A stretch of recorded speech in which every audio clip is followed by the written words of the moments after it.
For over half a century, humans have endeavored to make business a force for good. But is the movement working? Or is it time to explore a new path forward? Welcome to Less Talk, More Action. We are your hosts, Joel Caesar and Owen Barrett, experts in clean energy, net zero real estate, decarbonization, and entrepreneurship. In each episode, we ask provocative questions and share stories from the front lines of sustainability with leaders in science, tech, and business taking real action to design a cleaner, better future. Thanks for joining the conversation. Now, let's get to work. Welcome to Less Talk, More Action podcast. My name is Joel Caesar, the world's undisputed voice of building decarbonization. Joining me as always is Owen Barrett, founder and CEO of America's fastest growing solar company. Today's guest, Luke Winston-Almanzar, the co-founder and CEO of Reservoir, a climate tech company reimagining one of the most overlooked energy systems in our homes, hot water. I mean, you and I geeked out on this one. What an impressive guy. What a cool company. I'll stop there. What'd you think?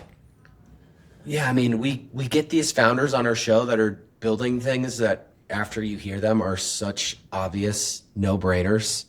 And man, I just wish him all the luck in the world. Seems like he's onto something. Cool guy. Sounds like a really cool company. And just seems like a no-brainer for people that need to upgrade their water heaters. Yeah. And it's so interesting when you think back at the show, and we must have had at least 4 sort of heat pump focused people on the show. And of course you're in solar and we know that's hot, and there's controls and there's smart building stuff and there's demand response. But first time we've had someone focus on hot water, and that was a big topic of our conversation. Like, why? What took everyone so long? Which is why it's such a cool opportunity for him and this company they're building. Yeah. Okay, but before we get into all that with Luke, we're gonna a recurring segment we're calling "Joel's Tired of Always Being Right." It's like, how many times are we gonna do the same one? So I'm just right all the time. Oh man. Okay, so teeing this up, I sent you this LinkedIn post. A big VP at Google, my former friends there on their energy team, announced a big data center in Michigan that Google will be launching, 2.7 gigawatts of new resources, and it includes a clean capacity acceleration agreement with DTE Energy that ensures our work to bring innovative new clean tech online. But all that's not me patting myself on the back and being right. The last part in this post, she says, we're also establishing an energy impact fund to scale and accelerate energy affordability initiatives in Michigan, including weatherization and energy efficient technology installations for homes and workforce development programs for the broader community. So first of all, bravo to them. Smart move. Very cool. The details are still to be worked out, I'm sure, and probably some cool opportunities for businesses that do weatherization, energy efficiency in the area. But again, like my prediction at the beginning of this year, and we've had a couple interactions about this on the show, that the big tech companies would abandon their misguided net zero commitments, which Google's not doing, at least they're not going to say they're doing out loud, and be more focused on this. We got to bring affordability and efficiency to our communities where we want these data centers to live. So I don't know. What do you want to do? Just tell me I'm right, as you hate to do? I don't really have a lot to participate in this one. You're right. Nice work. I mean, I'm just glad to see it. Like, I think it's funny that these tech companies have had such a focus on net zero, and now we're in the age of AI where it's like it's impossible. Everyone's just, their emissions are skyrocketing. So I think it's just kind of ironic, like how fast the tide can turn. But I also think that this is just really cool. Like, I hope more tech companies follow in Google's shoes. I hope Google does this in more places. It just seems like it's great publicity for them. It seems like we'll have a big impact in the local community. So, I mean, I'm happy to see it happen. And yeah, you're right. Again, I'm getting sick of this. Yeah, and just it's like an opportunity for everyone to be a little more optimistic about the AI future. Like as we talked about, I think on the last show, there's AI is polling terribly in America. There's definitely been a pushback and people not seeing how it's going to benefit their lives. It's only impacting the big tech companies and making stock prices improve, which not all of us have access to. But I think we try to be optimistic on the show and believe technology will continue to make lives better, as it always has. And so if they can figure out a way to solve the energy affordability issues where these data centers go up, which seems obvious what to do, which Google's going to try here, then this is better for the world. So yeah, let's give them Yep. props where props is due. Yep. Nice work, Google.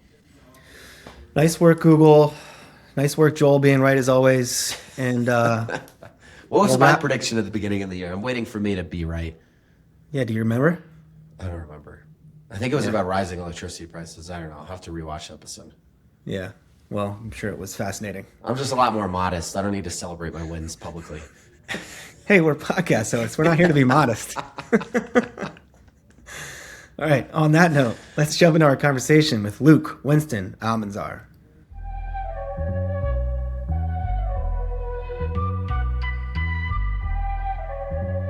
Joining us today is Luke Winston-Almanzar, co-founder and CEO of Reservoir, a climate tech company reimagining one of the most overlooked energy systems in our homes, hot water. Before launching Reservoir, Luke was one of the founding team of the 3D printing company Formlabs, helping scale it from a Kickstarter startup into a global hardware leader valued in the billions with more than 1,000 employees.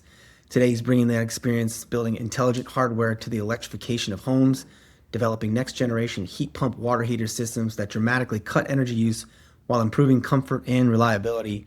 Luke holds degrees in chemistry and physics from Harvard, along with an MBA and master's in public policy focused on climate from Harvard Business School and the Kennedy School. So, Luke, welcome to Let's Talk More Action. Yeah, it's great to be here. Great to be with you, Joel and Owen. Well, Luke, we get right to work here on the show. We ask all our guests the same first question: how are you taking action to make the world a better place? Yeah, it's a great question.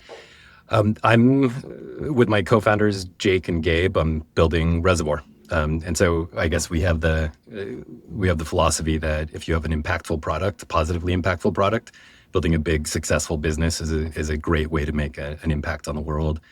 And so we are starting by making hot water awesome and efficient.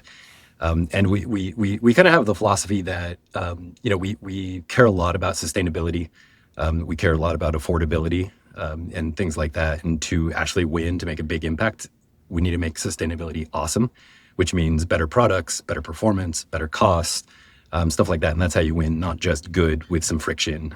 We get inspired by the electric vehicle market, where people got excited about electric vehicles because they go from 0 to 60 in 3.5 seconds, not because they're electric. And so we're taking that lesson to heart in the hot water space. And so we recently announced our first product called Reservoir. It's the world's smartest electric water heater. And kind of in that vein, what we take is intelligence, we take a heat pump, and we take industrial controls to give you like some really, really awesome premium features that raise the comfort of your house while still saving you a bunch of money. And so we're excited to address the space of hot water. Love it. What's wrong with traditional hot water, and why is Reservoir better? Yeah, so I think one of the reasons we started the company was because I realized I was using more energy to heat my water than it takes to drive an electric car. To continue that kind of analogy, like you use an insane amount of energy to heat your water, and it's basically the biggest energy guzzler in our lives that nobody talks about. Of course, until it fails, and then it's the most important thing in your life, and you'll do anything to get it back on. But I guess it's what's crazy is it uses that much energy, and the technology is essentially dumb. I mean, like I was using that much energy, and the water heater is just blind.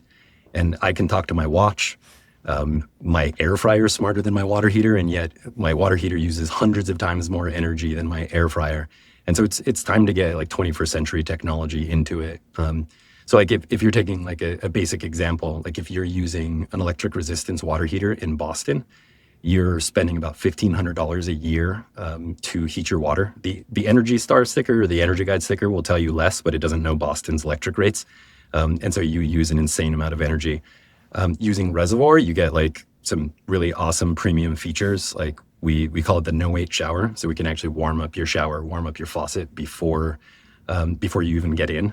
This kind of like whiz bang feature that you didn't know that you needed until you have it. How's that work? Can you go into Yeah. that? Because I feel like I waste a lot of water waiting for my shower to heat up. And we're Yeah, both dads to young girls and facing a yeah. future where our kids our family uses a lot of hot water. Yeah, yeah, yeah. No, it's a great question. So I'm actually originally from New Mexico, and like like saving water is like a huge deal.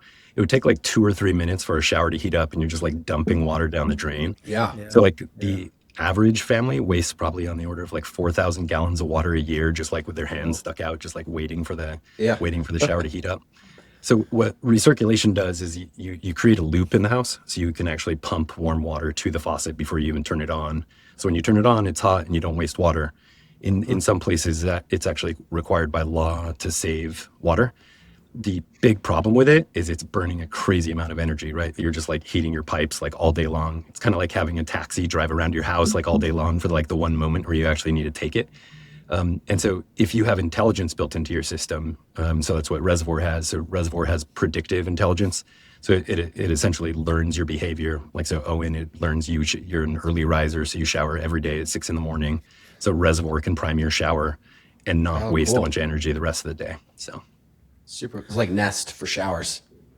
yeah, yeah, except more. It actually controls more. It doesn't just like modulate the energy use. Like it's not just like on off for like lower temperature. It actually like, I mean, we can actually use the same kind of technology to sample your input water.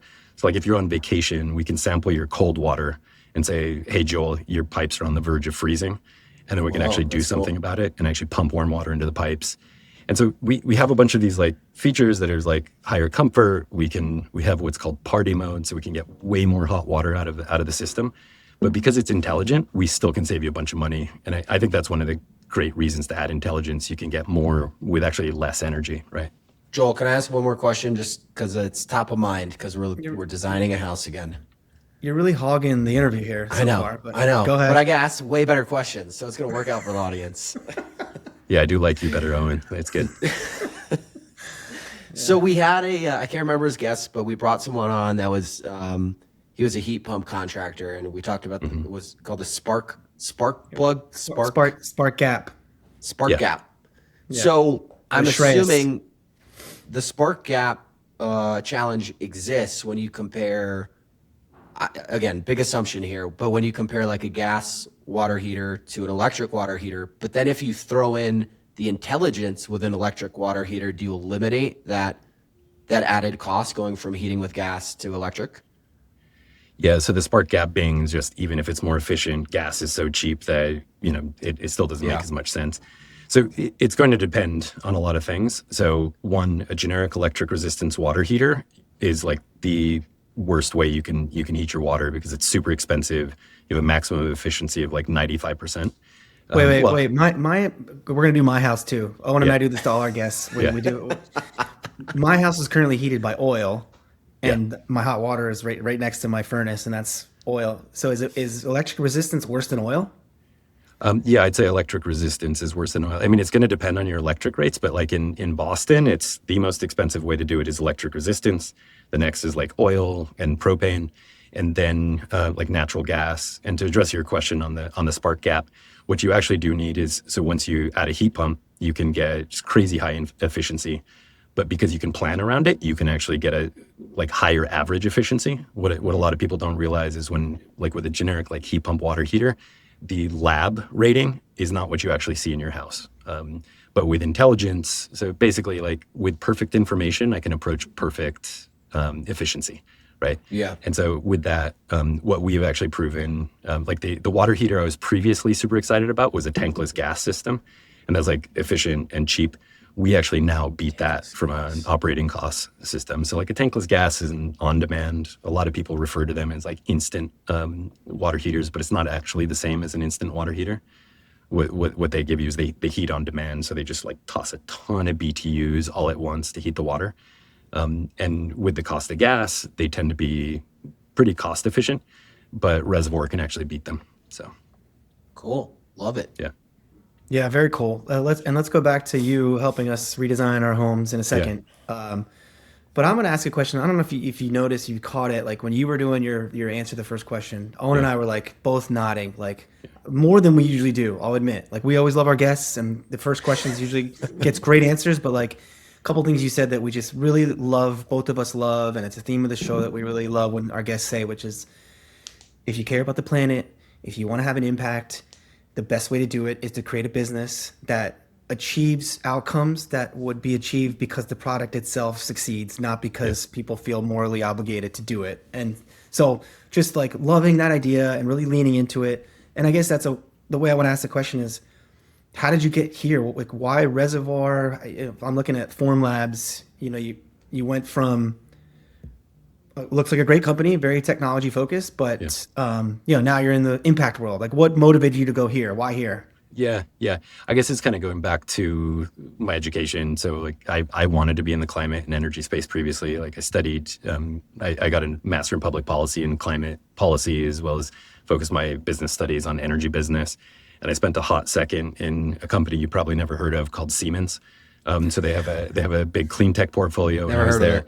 Yeah, never heard of it, right? And so I met these while I was there. I met these guys while I was just back home in Boston. I met these guys starting Form Labs. So they were out of the MIT Media Lab. I was like, this sounds way more fun than doing this. So I joined the company as like the first quote unquote business hire. I was like the generic MBA that did everything the engineers didn't want to do. So that was like HR, finance, help set up manufacturing, stuff like that. But then eventually took over the go-to-market. And built a from zero to a couple $100 million in revenue go-to-market operation for Form Labs. So the company ended up being very successful. I learned how to build a big smart device company, and then I started just feeling that itch coming back. I was like, this is really cool, but it's not like core to my soul. And so I wanted to take the learnings there from like building a successful business with smart hardware that's like relatively plug and play. And so I kind of went from a first principles perspective. Like I wanted to impact homes. Like my mom's a real estate agent, my dad's a land surveyor, my cousin's a contractor. I've renovated 2 homes in Somerville. And so I wanted to make an impact on homes, but I also wanted to do something that went like really fast. And it took me 2.5 years to renovate my house in Somerville. It was like with different kind of red tape and coordinating a bunch of people. So I was like, what's the really fast way to do it? Water heating wasn't even on my radar at the time. And, I was assuming, okay, space heating is a big one, air conditioning a big one in terms of energy use, probably refrigeration, probably like cooking. And then it just like blew my mind when I realized how much energy I was using to heat my water. The interesting thing about water heaters, though, is they have a really high replacement rate. So you replace them. People hold on to their microwaves longer than they hold on to their water heater. Like I'm sure everybody, I don't know if you guys have it, but most people I know have a story of the water heater failing at like some random horrible time, like when a new kid was born or at Thanksgiving or at Christmas. And so what that means is there's this opportunity to get in way more homes than basically any other major piece of energy infrastructure. Like if you're talking solar panels, you're talking less than 1 million installs a year. If you're talking batteries, you're talking hundreds of thousands maybe. If you're talking water heaters, you're talking like 10 million a year getting installed in homes, and it's 20% of home energy, right? Like it's the second biggest use of home energy, and you can upgrade After your hot what? water. Heating and cooling? After space heating, it's bigger than cooling actually, and then it's going to vary based on where you are in the country, but it's like it's gigantic. Like water holds an insane amount of energy, which means it takes an insane amount of energy to heat up, and nobody's talking about it because a lot of people talk about space heating and air conditioning and stuff like that. The cool thing is you can swap a water heater in a couple hours, right? Like, so my guys just went out this morning and installed a reservoir in 2 or 3 hours. Whereas if you're doing like whole home HVAC, that's going to take you days, if not weeks. You're talking about like you're spending as much or more than a car. Whereas with a reservoir, it's not nothing, but it's so much more manageable. And so the idea was, how do we make a fast, rapid impact? The other side of things is I'm obsessed with hot water because I'm the middle of 5 boys. As I was mentioning, I mean, like we used to literally like fight when I was growing up over who got the hot shower. We did too. Really? I'm one of 3 boys. I remember this exact scenario. Where are you in the stack? Are you middle? I'm the middle. Yeah. Oh man, it's a horrible place, but it makes us better, I think. It does. Yeah. Yeah. We're tougher. Yeah. Yeah. But like my brothers and I, we talk about this, and we were just like, we care about long hot showers. Like we used to fight over it. And so my first apartment that I bought had a tankless gas water heater, and I thought it was like this gift from God. I was like, cool, I'm not going to run out of hot water. But then I had my own kids, like I said, renovated a house, and I was like, I want to get the gas out of my house. Like, I don't know if you guys do this, but I, until very recently, had like a carbon monoxide detector next to my kid's bed because I'm so terrified of carbon monoxide. And I was just like, this is crazy. I want to get the gas out of my house, but I still want my long hot showers. And so I wanted something that was a great experience. I wanted something that was efficient so we actually save money. And I wanted something electric so I didn't have gas in my house. It's like you said earlier, it makes sustainability awesome. It's like Yeah. you're not going to scale any of these businesses if it's not actually a product that makes your life better. Yeah, exactly. We don't even think of ourselves as a climate company, although we will make a big impact on climate. Hot water is required by law. It's like in every single house, right? It's a necessity of life, and you can build a big profitable business on it while making a big impact. So what's your So you guys, oh, go for it, Joel. what's your penetration on Long Island, New York? And do you need some free pilot? Here we go. You need to give out some free Here we products go. and have some testimonials from a customer. How many guests do you get to give you free products? I mean, Yeah. What's so We far? had- He's got one. We've had one, and there's another considering it. So yeah. Yeah. Well, so we're super new. I mean, we just announced the product in November in the Boston Metro.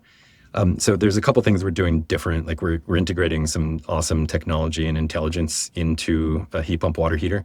But we also think like the path to bringing this to market and actually making it successful, this is something I've learned at Formlabs, is we need to bring it to market first ourselves.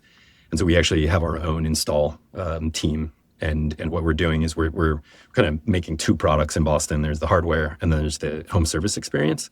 I mean, if you've tried to coordinate different contractors or plumbers and everything, you get like the pain points around this. And so what we want to do is we want to get it right in Boston, and then we'll very quickly expand to Joel's house and then everywhere else in the country. But in all seriousness, I think we can we will be expanding reasonably quickly. So Very cool. Joel's going to bring a general contractor on the next podcast so he can just have someone build him a new house. yeah, exactly. Yeah. Exactly. Can you just electrify my whole house? Yeah. Well, and so I mean so like the other company Owen's joking about that did an install for me was called Quilt, and they're like Oh, yeah. this. Yeah, like we're gonna disrupt the heat pump market with design and controls. Not saying this is a similar idea, but we've had a few sort of we're gonna change the game in the heat pump market. People on this show, you're the first water heater. Like that's all you're focused on is disrupting this piece of technology in our homes. Is there others like you? Is this like is there a space that's trying to be disrupted, or is it you versus the legacy vendors mainly? I mean, there's other players. Like the idea of adding intelligence to a water heater is not a new thing. I mean, like you can go back decades and you can see utilities trying to add some level of responsiveness. You can actually like create more capacity on the grid. You see some of the bigger players, like whether it's A.O. Smith or GE, trying to add a certain amount of intelligence. We are the only one that's both adding intelligence, I mean, especially with like machine learning intelligence, so it's actually predictive, but then integrating other capabilities. Like we're literally the only heat pump water heater on the market that can integrate a recirculation pump, because if you put it in a legacy one or any other ones, they have no idea what's happening to it. Like it's randomly drawing hot water and then it drives them to their efficiency through the ground. So there's definitely a lot of other appliance startups and stuff like that. But as far as like what specifically we're doing, there's nobody else doing exactly what we're doing. That's awesome. As you guys expand your business model, are you going to keep doing the installation, or is the goal to become more of a hardware company? Yeah, I mean, so I guess we somewhat have a philosophy of like we need to set the tone for the home service experience. We want to make pricing transparent. I know it's not too in vogue to use Tesla as an analogy, but I think what they did is here. It is here. Okay. We're pro Tesla here. Okay. We're both own fanboys. them. Yeah, good. Yeah, I have a Model Y, but I mean, like As do I. Yeah. Yeah. I mean, some of the stuff they got right was they set the price and it's super transparent. But then they also just made the dealer experience like super straightforward. So true. It's Yeah. so true. Yeah. There's no haggling. There's none of this like shenanigans in the finance room after. It's so much better than every other experience. Yeah, you don't feel like you're going to war where there's like this guy and he's like, Yeah. let me check with my boss, and he comes back. Yeah, and you're like, exactly. Just let me talk to your boss. Yeah. I just leave it in the car. literally went on my phone one day and made it happen and went and picked it up. It Yeah, was amazing. exactly. And if you think about the like home service space, it's still like that, right? Like it's you don't know if you're getting price gouged. You don't know if there's so much information asymmetry, and especially if your water heater fails, like the only thing you care about is getting it back up and running. And I have friends whose like wives are at home with kids, and they're like, "We need it now." And he's like, "It's how much?" She's like, "Just pay it." And like get it up and running. And so I think that's also a part of like the broken experience. It's not just the water heater lacking innovation. I think we can bring home service into the 21st century in a very interesting way. Once we set the tone, we absolutely want to work with partners. So we're already in discussion with partners who are doing like whole home heat pump installations. Actually, someone who works with Quilt, who you mentioned, and they will be subbing out to us. But over time, what we'll do is we'll start pulling in some more like preferred contractors and things like that. And you can even see, I guess, to continue just using analogies of other famous tech companies. Like this is a lot of what Apple did, right? When it started coming back in like 2001, it set up its Apple Store to set the tone in a market, the customer experience, and all that. But most of its sales actually come through like channel partners and things like that. So this may be as probably as a lack of understanding of how a heat pump hot water heater works. But Yeah. we do bits like before your interview airs. Owen and I do a bit, and Okay. I did one recently. We were talking about my house again. We talk about our homes a lot. I have this old house in New York, and I'm super motivated to electrify it and decarbonize it, not just for climate reasons, but it's running on oil, which is incredibly expensive. Yeah. But Dirty. I kind of like. I've learned to like the floorboard radiating heat system as just Yeah. like a more comfortable, uniform way to heat spaces, as opposed to I have Quilt and I love Quilt machines. The technology's great, but like there's more drafty, blowing air on yourselves. Yep.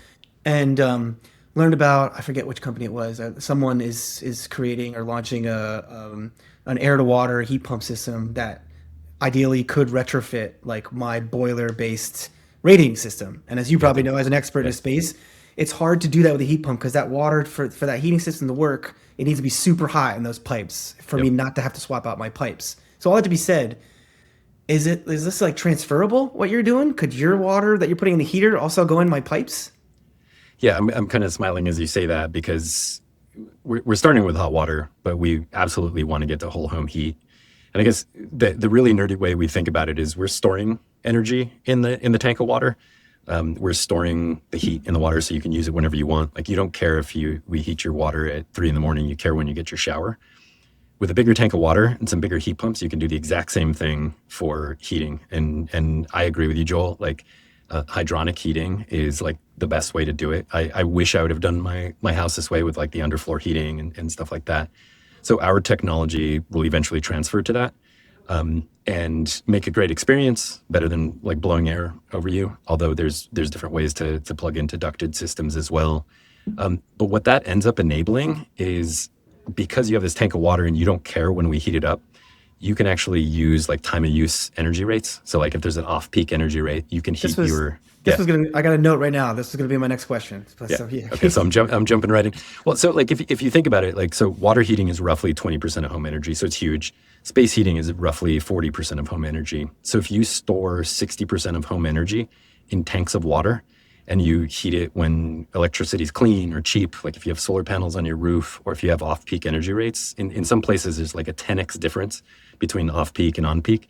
You can arbitrage that. And so if you have intelligence like you do on Reservoir, you can arbitrage like 60% of home energy, and then you start scaling that to many, many homes, and you start creating major capacity on the grid, right? I'm sure. Can you actually heat, like you could heat water for a home between midnight and 8 in California, for example, and then have a day's worth of hot water?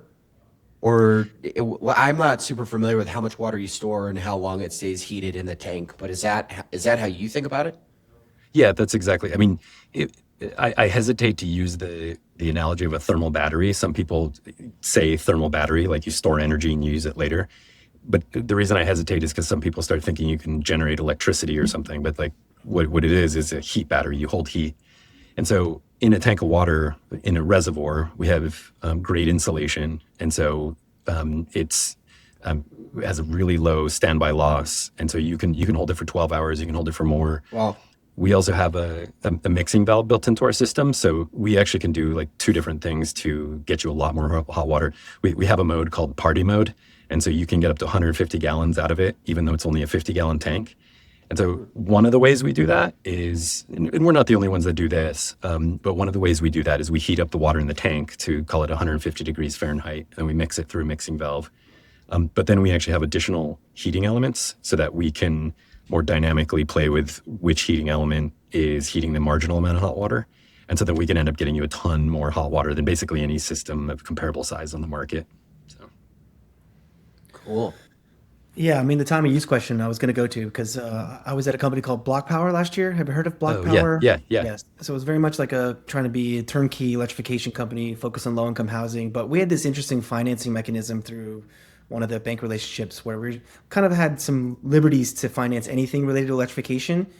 And we were talking to a bunch of California based multifamily buildings about heat pumps, but we kept getting to this math standpoint of like the best thing we could do is heat this building's water with a heat pump during to benefit from time of use. And at the time, we just couldn't figure out a collection of tech. It was like, yeah, there's this heat pump that could do it, and this water heater that could do it, but then we're gonna have to have this other control system, and then probably like a brain that controls all of it. And it was just like, this is too much. So Yeah, it yeah, sounds like maybe your vision is like we can, we yeah. solve that. Yeah, exactly. I mean, starting with hot water because it's already there, right? And so you could do it. So I assume because you guys are energy nerds and whatnot, you're familiar with like demand response and Of course, load yeah. shifting. And so there's literally millions of homes that have connected thermostats, and whether it's Nest or Ecobee. The problem is when you get a home at peak time to like shift their air conditioning, you change the home's comfort. So like my co-founder Gabe, we always tell this analogy of his sister who has two little kids. In the middle of the summer, the utility changed her AC from 72 degrees Fahrenheit to 84 degrees Fahrenheit in the middle of the summer. It's just like a horrible experience.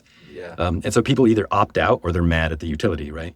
But with a water heater, because you have that tank of water, or if we eventually get into whole home heat, you don't care. Like timing is invisible, right? There's no impact on comfort. And so it enables the smart grid in a bigger way. The problem is nobody has done what Nest and Ecobee do in the water heater market. And that is to say nobody's made hardware and software that just works great, gets homeowners excited, and then also interacts with the grid in a really great way. And that's why you see millions of connected thermostats, but thousands of connected water heaters. So That's super interesting. We should have done our homework. I should know that. Well, the good part, we don't do our homework. We like to be just off the educated. cuff and Yeah, just yeah. like ask for free Leads stuff. to a and- more genuine conversation. But I Yeah. feel like we've had founders on and cool companies and cool tech. I don't know, Owen, if I've had a bigger like no brainer. Like, can I invest? Like, are you guys just crushing? Like, where are you at here in the stage of the Yeah, well, company? we doing a friends and family round or what? I'll let you guys know. I mean, we raised a seed round of funding in August 2024. Eric Paley at Founder Collective, based here in Boston, invested. We're actually only about 10 people, but we went from that seed round, which was like a napkin, like sketch and everything, to a fully certified, awesome product in market with paying customers in about 14 months. So Wow. we're moving super fast. We, as I mentioned, we're getting rolled out in Boston. We're in a bunch of homes in the Boston metro, but we very much want to expand. But we'll let you know when we raise our next round of funding. So Let me know when you expand to the Utah market too. I really want to for the skiing, man. Yeah. Well, we can figure out some kind of trade. Yeah, awesome. Well, I remember years ago. I've been in the green building world for a long time, and there was a guy named Ralph. I forget his last name now. He was the head of the New Building Institute, which is a think tank that works on Yeah. clean tech and sustainability. And I remember there was he had been working for years on like trying to get this A.O. Smith heat pump water heater to market. Because I don't know, you tell me. For years, there was like not even a heat pump water heater available, and it was like this huge deal in the green building community. Like finally, a heat pump water heater available. So I guess like these legacy partners, or I mean, maybe this is just a question to you as an innovator and an entrepreneur in general. Like, why did it take so long to get to your product? Like, why didn't the big boys do it? Yeah. There's some classic reasons, but I mean, if you think about it, heat pump water heaters were invented in the 40s, right? Like this is not a new technology. I mean, it's been around for quite a while. There's been multiple stops and starts with it. GE started and stopped and got out, and now is back in, although they're owned by a different company now. There's the other brands, like you mentioned, A.O. Smith. I think like a couple things went wrong. One, it wasn't a big focus. I mean, if you look at A.O. Smith, they probably have like 1,000 different SKUs. And so if you're applying your engineering resources, your go-to-market resources and all this kind of stuff over this like tiny, tiny little smidgen of a multi-billion-dollar business, it's not going to get enough attention, right? And so I think there was some product execution. So they're a hardware company, and these legacy guys are generally hardware companies. But if you look at what they do, they outsource a lot of their software. So you don't have like this tight integration with hardware and software. So you start looking at a company like Nest or Ecobee. They're hardware and software companies, and they care about being connected and stuff like that. And that's why they're actually easy to connect. Whereas you look at like a bunch of the legacy players, that's just not how they operate. And then you have like multiple tiers of distribution where they're actually multiple tiers away from the actual end customer. And so they're negotiating with a huge hodgepodge of installers who might not care about the latest technology, right? Who might be frustrated that their A.O. Smith had reliability issues, and they're like, I'm going to go back to the typical water heater because service call is too expensive for me. It's not my fault. And so I think there's a variety of market rejections because of missteps, honestly. The other thing that truly enables our technology, I mean, you rewind 10, 15 years and what we're doing was impossible. Like the supply chains didn't exist. Like the fact that, I mean, I'll say like these kinds of phones, they enabled like a different kind of supply chain of like chips and intelligence that you could integrate into products in like such a different way. And so the fact that we're able to build like a very sophisticated software enabled product that's reliable and we could do it fast, that just wasn't possible 15 years ago. Well, Owen, I'm going to steer him to our last question, unless you got anything else to add here. No, I mean, it's just interesting as we have so I live in Utah, and I built a house a while ago, and I wanted to make it all electric, but the contractors out here don't know how to do it. It was going to make my everything more expensive because gas is so much cheaper out here. But we've had you on, we had the heat pump guy on, we had Nate, this guy Nate, who's about insulation and HVAC. And it's just interesting to see how everything sort of comes together, not just for me in my situation, but like for every homeowner, because it's really complicated to try and figure out the best way to go about heating and cooling your house, heating your hot water. What kind of appliances do you get? Like even for an energy nerd like Joel and I, it's a complicated area. So it's cool to have these guests on that are sort of like threading the needle between these different spaces. Yeah. Well, and then adding, and I'm sure Luke has thoughts on this, exactly all that, Owen. Let's say even if everything's smart, everything's now tech enabled. You got the heat pump, you got the water heater, you got the solar, but like what's the brain that can communicate with all of them? That's sort of like agnostic. I don't know how much you think about that, Luke, but that seems to also be a challenge. Like when you have all these smart appliances and tech, but how do they communicate with each other in a smart way? You're saying you don't want 12 different apps, Joel? I mean, come on. Yeah, I love exactly. 12 different apps to operate basic things in my life. Yeah. Yeah. Well, there's some stuff I can't tell you about yet that I'm not going to talk about on the podcast and everything that makes some stuff like communicating with Reservoir a lot easier. But I mean, it absolutely is a huge thing. I think there's different companies that have tried. But like for Apple, for example, I don't think this is like their be all end all, the thing that they want to end with. I think there's still an opportunity for someone to create something that manages more and more of the house. It's not going to happen overnight. But I mean, I have a fully electric house, and I have Mitsubishi heat pumps, which are super efficient, but the control interface is horrible. Like I have to run up and down the house. I mean, I guess this gets into like Quilt a little bit, like what you were talking about in terms of just controlling different zones. Yeah, Quilt is awesome in that regard. Yeah. Yeah. But I think there's some ways to do it, especially with better connected devices, for sure. Yeah, but even Quilt. Like I had Nate, as Owen described it, this guy Nate Adams, and he calls himself the House Whisperer, really like an international expert on this stuff. Because I was telling him like, I really wish Quilt and my oil furnace could communicate, because like sometimes they're conflicting with each other. So like, obviously, as you know, so much opportunity here. Yeah, absolutely. There's a lot of cool stuff. I'll tell you about it one of these days. So Well, we're gonna have you back, Luke. We're gonna expect now you're on the show. Like any big news, you come here and give it to us first, right? absolutely, absolutely. Well, we're gonna wrap up as we start our guests off with the same question. We always wrap with the same question. You're an entrepreneur, so I'm sure this is your default mode to be optimistic. But in the climate space, sustainability tends to be too much focus on pessimism and what's not working. So we like to end the show with optimism. So Luke, what gives you hope for the future? Yeah, I mean it's tough. I was looking at my news feeds before getting on this call, and it's like hard to be optimistic with like what's going on in the news.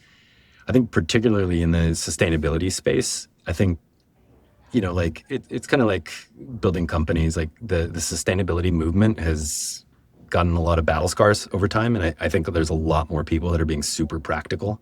And it's there's a lot more focus on deploy. There's a lot more focus on affordability, and so I think the message is just around like sustainability plus affordability plus performance. I think you're seeing awesome products like we've mentioned a bunch here. Reservoir is awesome.